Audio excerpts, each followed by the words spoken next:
Earlier we were talking about, where we see the intersection of nuclear, AI, and all of these innovations. And just to give an example, think about the Google searches that we do on a daily basis. For each Google search, you at least need about 0.003 kilowatts of energy. But as you think about ChatGPT, which is now becoming mainstream everyday tool that everyone is using, you need 10 times that capacity. And you may think it's too little or small, but when we think about the scale, which is where we're now thinking about the regional angle, today you have over 3.5 billion Google searches that are happening on a daily basis. This is not annual.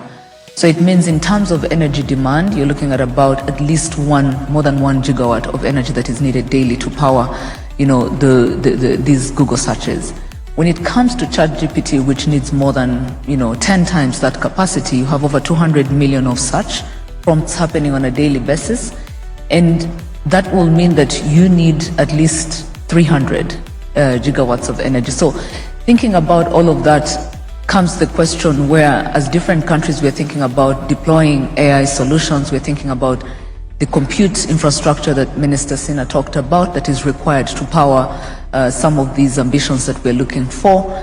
I think the financing question then comes into play on how do we then, and there's always been conversations, especially in the tech side, where the thinking for, there's two schools of thought. One school of thought is around, let's just have regional hubs and the rest of you can get compute infrastructure from the regional hubs. But it's a question of sovereignty.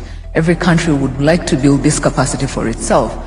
And so when we come together as a regional bloc, we're able to look at what is this demand going to look like, and if we're going to jointly mobilize financing for this and build these technologies and build the capacity and the policies that are needed to support this kind of investment, then you're better off doing it as a whole, as opposed to individually trying to tackle the same challenges that we're all facing.